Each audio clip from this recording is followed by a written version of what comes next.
Previously in the zone. Oh, hear me out. I got a great idea for the cabinet. Lots and lots of yellow dots. That conveys Norse gods.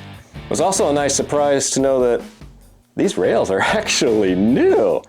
Of course, I couldn't just let the outside of the cabinet go. No, that's not how I roll. I know something about electric circuits. What's up here? Back when our videos were even more noobish than they are now, if you can believe it, I took a game from parts. It's time to actually finish off showing you the amount of work that went involved. But in this channel collaboration, what I'm going to do is I'm going to invite you all inside this head.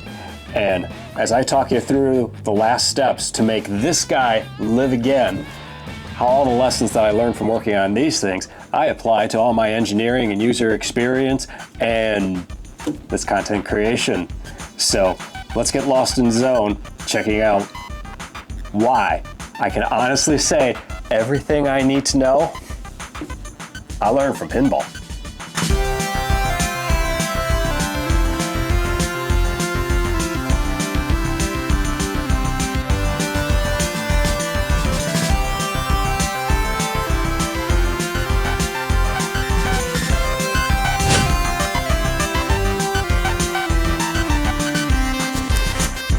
Still picks up. How do the YouTubers do it? So, underside of the playfield, lots of fun. And going through, and anytime a game comes in, even if it's from a trusted friend, I kind of go through everything, checking solder connections, checking wires, wiping down wires. That's, it's more of an OCD thing on my part. Every part of the game on the underside, I'm looking at things going, this looks great, this looks great, this looks great, and then I reach the point where it's like, oh, this part wasn't touched. I think I found the exact spot where the ownership changed hands to me. So Starpost came to me in great shape, and the one thing that I love is where you have lights going through the red Starpost, because it casts a really awesome glow. While everyone loves games like Sea Witch and what's the other one? Stargazer. Stargazer is the other one. It's not quite the same when they use blue star posts. It's a good choice aesthetically, but it doesn't have that same glow. Red is just such a warmer color. But I know the great Steve Kordek always wanted to say, put a drop target in the game. Don't put it all the way in the back where the mechanism is a pain in the butt. Okay, guys, you know, here is perfect. So after going through all the trouble to make this look like this, now people can look at it and go, ooh. And that's where I want to know, who had it easier? The people who made these machines or anyone attempting to do content creation? Because suspiciously, this is called the attract mode. And it has the same effect that we're trying to do. It's just, they got to do it in real life. You walk by this thing, you say, ooh, and decide, you know what, I'll spend a few minutes checking this out.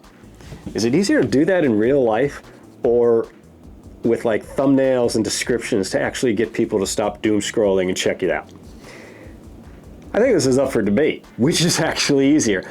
I vote in real life because, wow, I have the privilege of changing thumbnails if I don't get it right the first time, but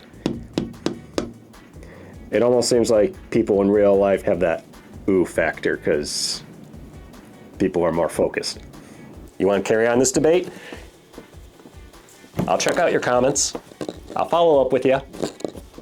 The original late 1970s boards from Stern were refurbished and tested, even though there's an aftermarket Altec board system currently in place. These modernized versions of the original were put in as a more reliable computer controller for when the game was displayed at conventions and subject to constant and sometimes 24-hour straight use, which is humorous when I said I'm OCD, as it took effort to find original factory Stern score displays from various trips to the Allentown flea market to make sure that this one example of the game that was going to live on from various part donors was as close to factory as possible. Despite the displays being primitive by today's standards, the architecture remains simple, as all inputs are coming from switches located either on the playfield or coin door. The results from these events are then sent along with this amazingly crafted Molex-based early version of a ribbon cable to send the proper output to the intended parts of the system. Unlike with the video game counterparts, the software only needs to react to a given switch closure. And while switches have evolved over time to include opto beams and metal detection to determine ball movement, but what this demonstrates is an entire event-driven system. While the software I specialize in considers events in the range from mouse clicks to network traffic, the result is still pretty much the same. Each event needs to have a specific reaction to the specific trigger. And yes, if I'm designing out a server-side component, I can start the model by asking, what are the various ways for me to react to the event the ball is triggering right now? Here's a fun fact. The programmers, to make the bonus countdown digital, as well as display the timer for Valhalla time, every Stern game has 2 digits they just don't use. And they're located right here. 1 and number 4, because they only use 2 digits for the credit count and 2 digits for the ball in play / match count. So the 2 unused ones go down there. And as an engineer myself in my day job, I love seeing creative ideas like that. So that's actually kind of cool. There's your fun fact in reverse engineering what Stern did. Quite truthfully, I still stand by that these games were built in a garage, and that actually adds to their charm. The coin door from this era of game, for the most part, just requires a cleaning and then paint, unless you're using parts like was done in this project. The bezel and coin flap were re-chromed to bring back that shine, and unlike other vintage pinball games, the plastic coin inserts are a little trickier to find. After digging through many flea market boxes, I found a few that were still in decent condition and was able to bring back that shine and lighting effects that should entice people to deposit their money. Now, if you currently don't, never have, or never plan to own either a pinball machine or an arcade machine, the largest group of settings and bookkeeping audits is dedicated to this incoming revenue, and the engineer in me uses this as a guide to tailor the user experience based on that particular user. For the player, all they care about is having the coin register and be able to start a game. For software that is at the basic endpoint, the configuration and detail should be kept as minimalistic and configuration-free as possible, since most people don't even bother adjusting default settings. The people who do care about adjusting the default settings, those are the owners and operators of the machine, to audit the amount of income the machine is collecting, as well as what the player should be paying to use the game for a few minutes.